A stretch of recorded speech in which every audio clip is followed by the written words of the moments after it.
Hello दोस्तों, कैसे हो आप सभी। आज मैं आपके लिए कहानी लेकर आई हूँ अफसोस। पायल और मैं एक ही मकान में अलग अलग फ्लोर में रहते हैं। 10 साल पहले हम यहाँ आए थे। मकान में दो ही फ्लोर थे। ग्राउंड फ्लोर हमने ले रखा था, ऊपर का खाली था। 2 साल बाद पायल अपनी फैमिली के साथ आई थी। पायल के 4 साल का बेटा और 2 साल की बेटी थी। मेरे दो बेटियाँ थी। धीरे धीरे हम एक परिवार हो गए थे। पायल का और मेरा प्यार देखकर सब हमें बहनें ही समझते थे। अब तो मेरी बड़ी बेटी 18 साल की और छोटी 15 साल की हो चुकी थी।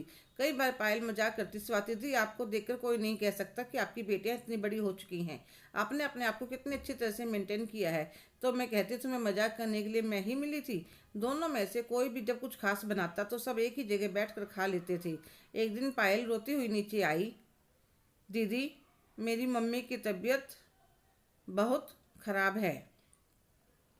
मेरे बड़े भैया कह रहे थे, डॉक्टर ने जवाब दे दिया है। और वह रोई जा रही थी। मैंने उसे पानी का गिलास दिया और चुप करवाया और कहने लगी, पायल जल्दी से 2 जोड़ी कपड़े लो। इतने माँ ठीक नहीं हो जाती, उनके पास ही रहना। पर दीदी, यह तो उड़ीसा गए हैं कंपनी की तरफ से। बच्चों का फाइनल पेपर चल रही हैं। कोई बात नहीं, इतने सुनी नहीं आता, तुम चली जाओ। बच्चों की बिल्कुल भी चिंता मत करो, मैं सब संभाल लूंगी। पर दीदी, आप अकेले इतना काम, कोई बात नहीं पायल, सब मैनेज हो जाएगा। जाओ, तुम अपने कपड़े बैग में डालकर ले आओ। इतनी देर में वह उसके लिए एक पानी की बोतल और 4 पराठे अचार के साथ पैक कर देती हूँ। अपना सामान लेकर वह नीचे आती है तो मैं उसे देते हुए कहती हूँ, रास्ते में खा लेना।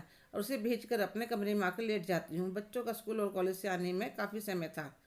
आज पायल को देखकर मुझे पुरानी बात याद आ रही थी।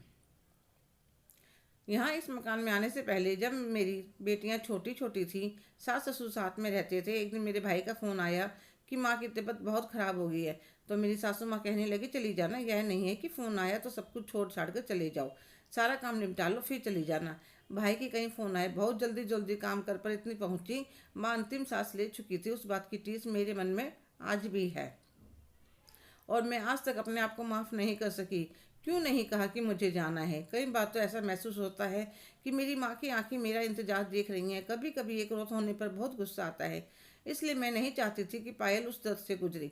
पायल के पति सुनील भी टूर से आते ही चले गए थे। पायल की माँ बच ना सकी। पायल 1 हफ्ते बाद वापस आ जाती है, मेरे गले लगकर बहुत रोती है। थोड़ी देर के नाश्ते के बाद शांत हो जाती है। मैं उन दोनों के लिए चाय नाश्ता लेकर आती हूँ। तो पायल हाथ जोड़कर कहती, स्वाति दी आपका बहुत बड़ा एहसान है। मैं आखिरी बार माँ से मिल सकी, उनसे बोल सकी। पायल, एहसान मत कहो, हम सहेलियाँ हैं, सुख दुख में एक दूसरे के काम नहीं आएंगी तो क्या फ़ायदा दोस्ती का। और जिम्मेदारी और घर के काम इंसान के ऊपर पूरी उम्र रहते हैं।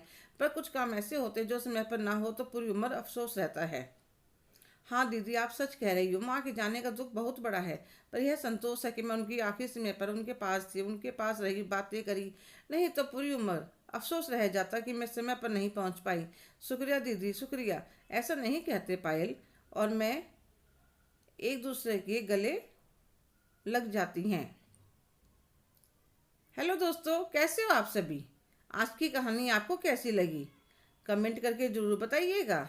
अगर आप मेरे चैनल पर नए हैं तो प्लीज़ लाइक, शेयर, सब्सक्राइब करना भूलें। धन्यवाद।